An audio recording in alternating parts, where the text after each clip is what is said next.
Écoutez, chers collègues, écoutez notre collègue.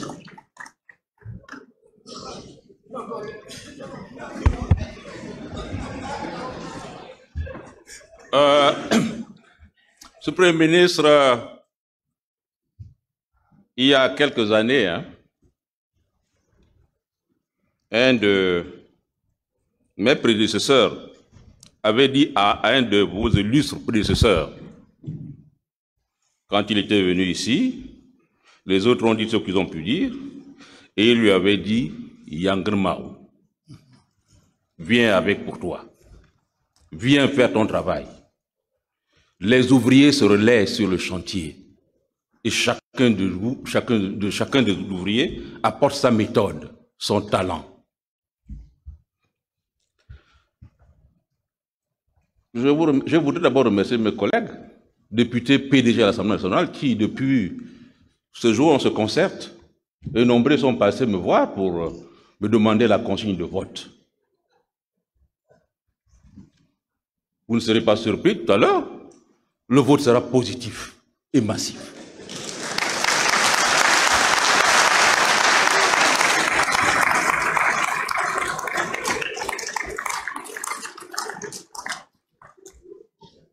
Monsieur le Président de l'Assemblée nationale, Monsieur le Premier ministre, chef du gouvernement, chef de la majorité parlementaire gabonaise, Mesdames et Messieurs les membres du gouvernement,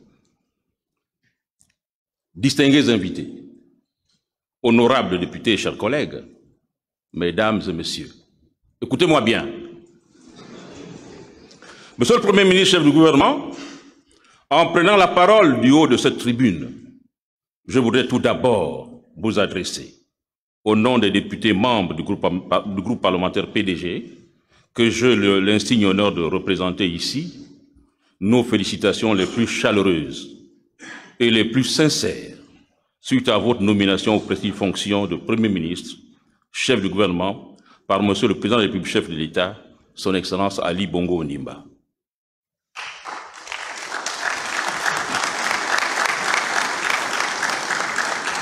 Nous associons également à ces félicitations l'ensemble des membres de votre gouvernement pour leur désignation en qualité de ministre de la République.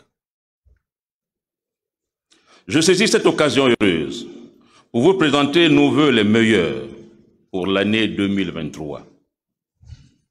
Puisse 2023 être pour vous, pour vos familles respectives et pour tous ceux qui vous sont chers, une année de parfaite santé et de plein succès.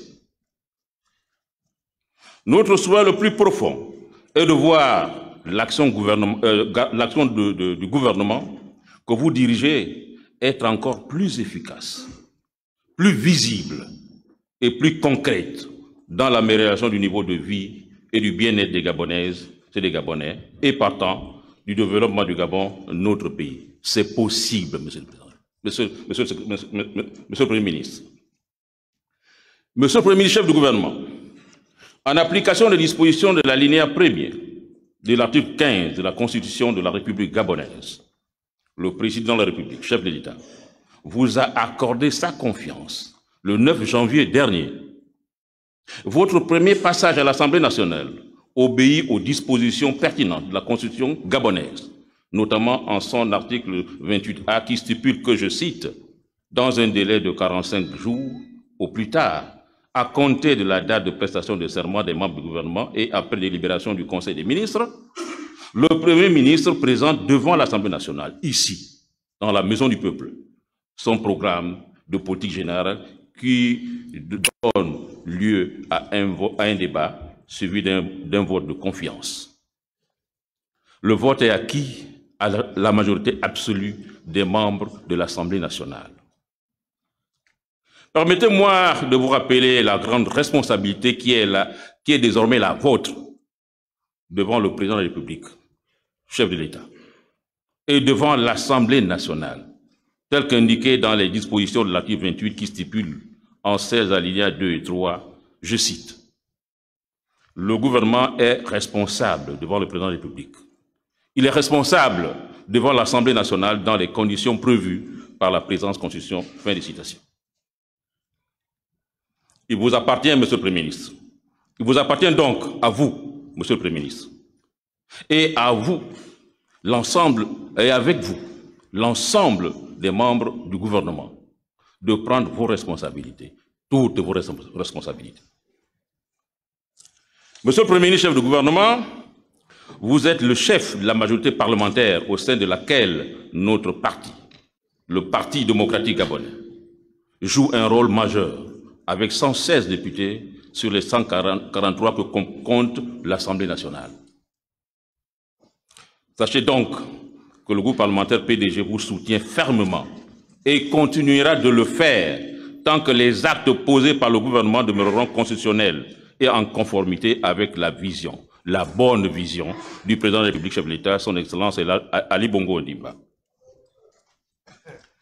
Monsieur le Premier ministre, chef du gouvernement, permettez-moi à présent de rappeler les véritables enjeux qui cristallisent les préoccupations de la majorité gabonnaise et des Gabonais, qui donnent aujourd'hui à votre nomination un sens et une résonance toute particulière.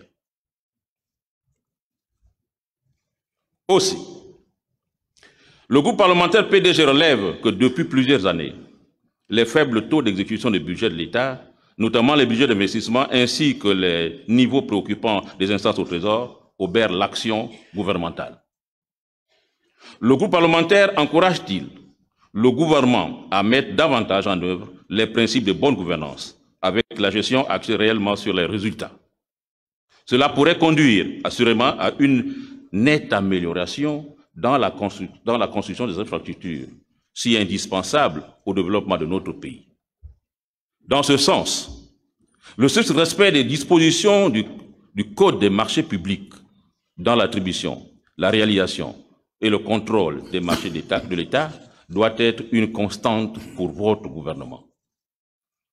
Dans le secteur routier, Monsieur le Premier ministre, le grand projet relatif à la transgabonaise a suscité beaucoup d'espoir chez les populations gabonaises. Oui, à ce jour, nous pouvons dire que les travaux de la transgabonaise avancent bien dans le premier tronçon PK24, PK105, sur un total de 6 tronçons prévus. Personne ne me le démentira ici. Mais il reste certainement beaucoup à faire. Le groupe parlementaire PDG pense que pour aller vite et bien, il serait nécessaire d'exécuter simultanément les travaux sur plusieurs tronçons, en ayant recours à plus d'opérateurs de grande expérience et capables d'allier efficacité et efficience. Vous l'avez dit, Monsieur le Premier ministre. Nous vous en félicitons. Par ailleurs, les multiples incidents intervenus sur le chemin de fer transgabonais, le très mauvais état de la route nationale 1, occasionnant d'innombrables dommages, tant humains que matériels, et tout récemment les pénuries de carburant, de gaz et autres produits alimentaires dans les provinces de Logoué, Lolo et de Logotogoué, commandent, comme vous l'avez si dit bien, Monsieur le Premier ministre, au gouvernement de la République de porter une attention particulière diligente, non seulement sur les travaux de réhabilitation du chemin de fer transgabonais, mais aussi sur ceux de la route nationale, ainsi que de l'ensemble du réseau routier national. Aussi voulons-nous féliciter le gouvernement de la République qui, sur les très hautes instructions de Monsieur le Président de la République, chef de l'État, son Excellence Ali Bongo Ondimba, a mis en place un programme d'urgence qui doit prendre en compte l'entretien des routes latérité sur tout le territoire national. Vous l'avez dit, Monsieur le Président. Mais une chose est de mettre en place un plan d'urgence. Une autre est de le mettre véritablement en œuvre, en l'exécutant dans les délais relativement courts, au regard de l'urgence. Il y a des défis à relever, Monsieur le Président. Et je sais que vous êtes un homme de défis.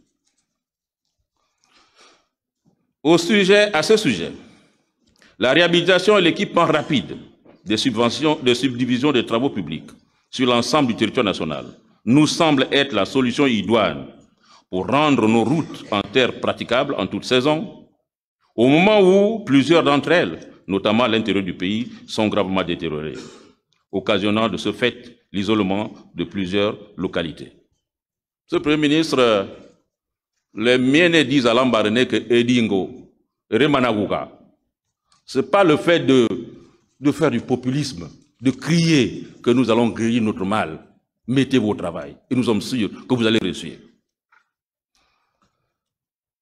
Dans ce volet, il nous semble important de porter une attention toute particulière dans l'achèvement de certains projets routiers abandonnés depuis plusieurs années, alors que les travaux irritatifs étaient suffisamment avancés. Il s'agit notamment des projets routiers Mwanda Bakumba, Ndende Chibanga, Chibanga Mayumba, Mikuyi Carrefour Leroy et Ovan Makoku, que vous connaissez certainement bien, Monsieur le Premier ministre. Vous êtes un enfant du terroir. Et vous l'avez prouvé tout à l'heure dans votre discours.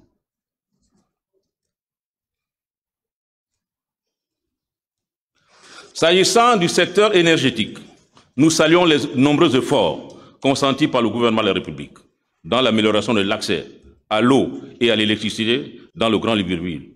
Toutefois, il convient de poursuivre les mêmes efforts dans les autres localités du pays, avec un accent particulier en zone rurale. Il faut toujours faire un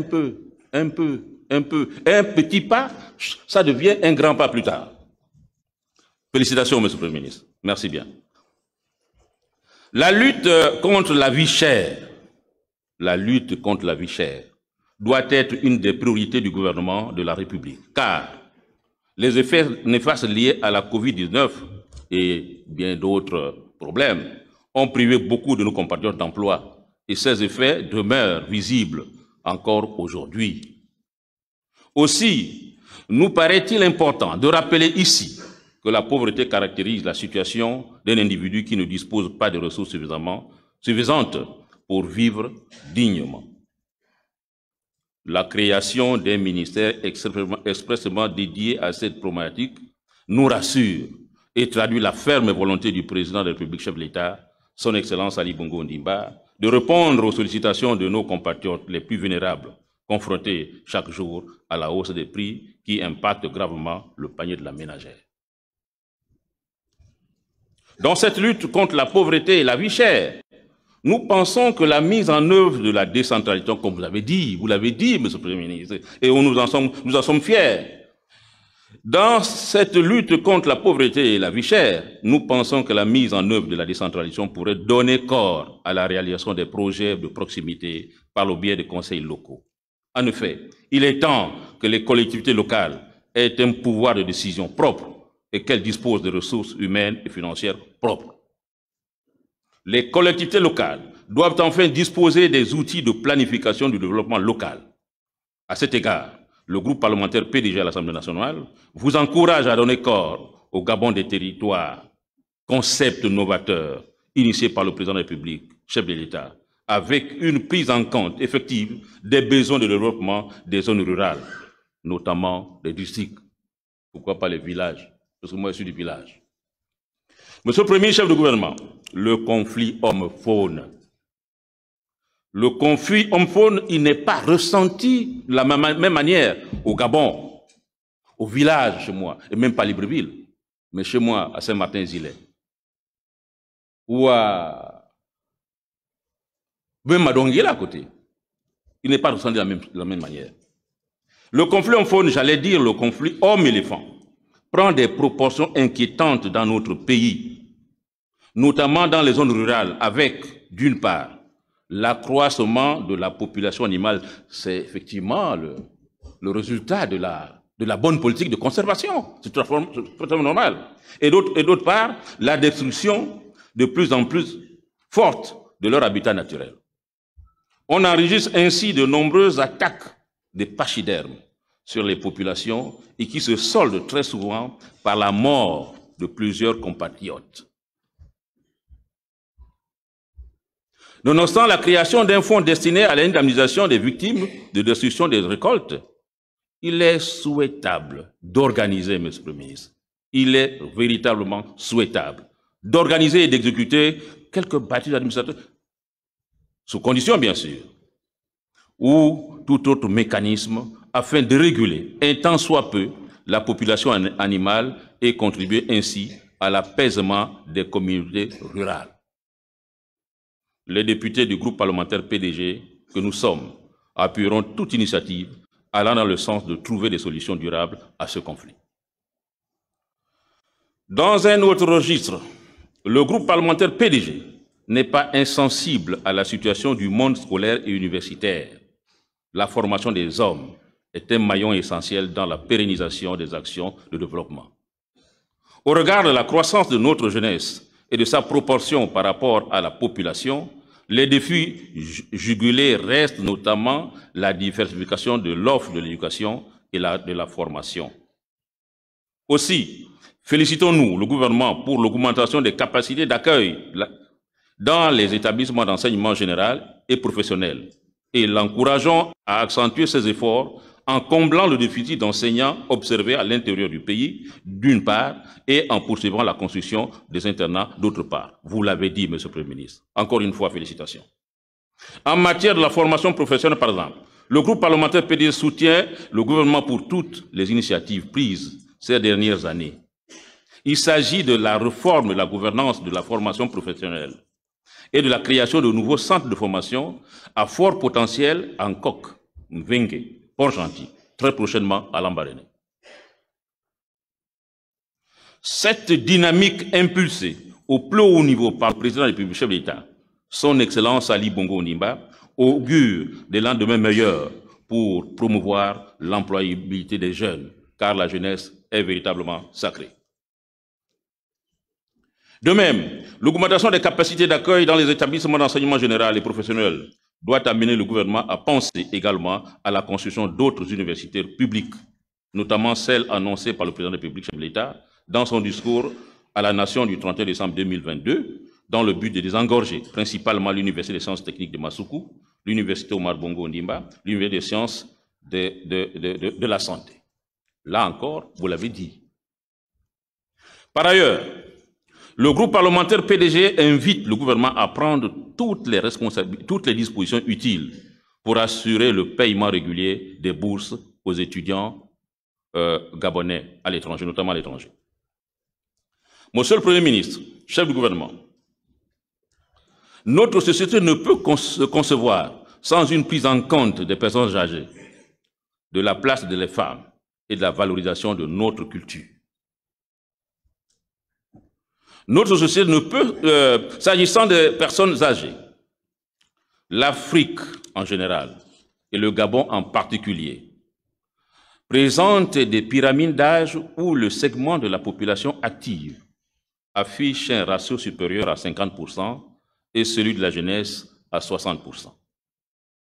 Concernant le Gabon, la structure démographique relève clairement la pleine capacité de notre économie et de notre société à supporter, sur le long terme, un système de retraite fiable et durable. Une nation se juge aussi sur la façon dont elle traite ses aînés, ses anciens.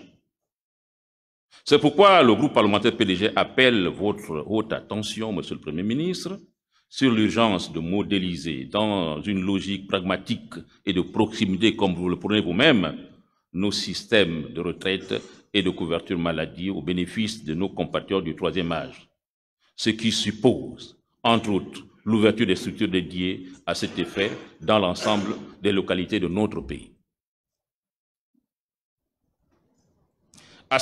Au sujet de la place de l'évolution de la femme, oui, la femme, au sein de notre société, nous saluons avec bonheur, avec force et avec fierté les avancées significatives enregistrées dans notre pays en matière de reconnaissance, de protection, de promotion et de libération progressive de l'immense potentiel de nos mères, nos sœurs, nos filles.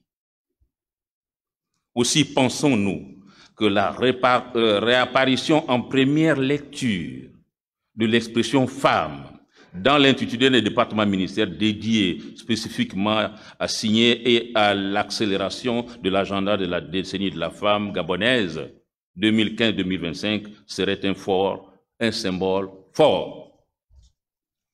S'agissant du volet culturel, notre pays présente une diversité de valeurs et de traditions qui nécessitent une réelle prise en compte, vous l'avez dit. C'est pour cette raison que nous encourageons votre gouvernement à prendre des mesures incitatives, notamment celles liées à la promotion du livre comme instrument de transmission des savoirs, afin de pérenniser l'identité culturelle gabonaise.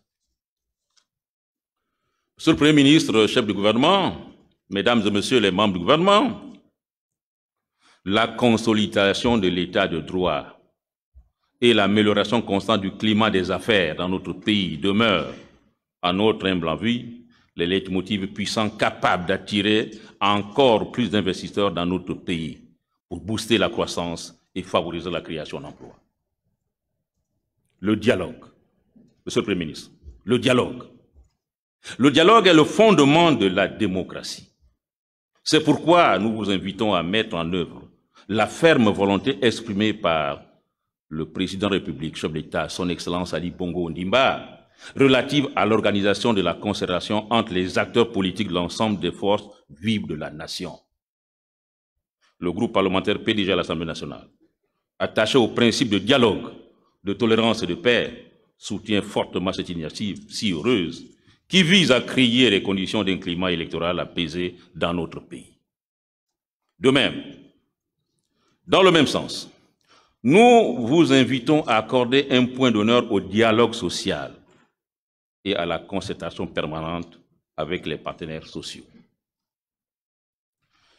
Monsieur le Premier ministre chef du gouvernement, votre déclaration de politique générale donne beaucoup d'espoir aux Gabonaises et aux Gabonais. Tant les propositions faites pour résoudre les difficultés quotidiennes sont pertinentes et pragmatiques. La tâche est certes immense. Votre équipe et vous-même devez, pour réussir, faire preuve d'engagement, d'abnégation, de solidarité et d'inventivité. Peu importe le temps, c'est une question de méthode. Mais nous vous connaissons comme un homme d'action, totalement engagé et déterminé. Votre pragmatisme et votre finesse politique sont les atouts qui nous laissent penser que vous réussirez. Nous en sommes convaincus. Monsieur le Premier ministre chef du gouvernement, c'est pourquoi il me paraît nécessaire et judicieux d'insister sur les dispositions pertinentes de la Constitution gabonaise, en son article 28, qui dispose que, je cite, « Le gouvernement conduit la politique de la nation sur l'autorité du président de la République. Il dispose à cet effet de l'administration et des forces de police, des forces de défense et de sécurité. » Je reprends ça.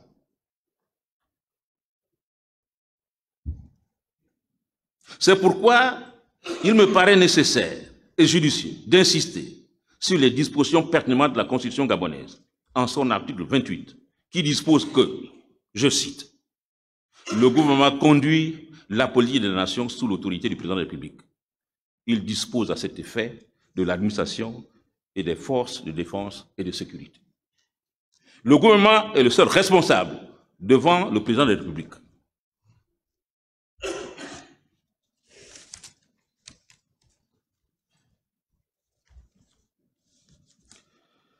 Il est responsable devant l'Assemblée nationale dans les conditions prévues par la Constitution. » Fin de citation.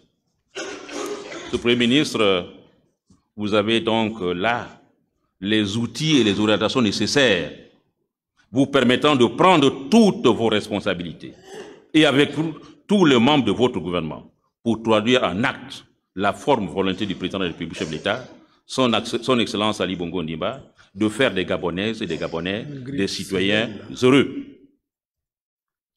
Pour cela, vous devez vous armer de courage.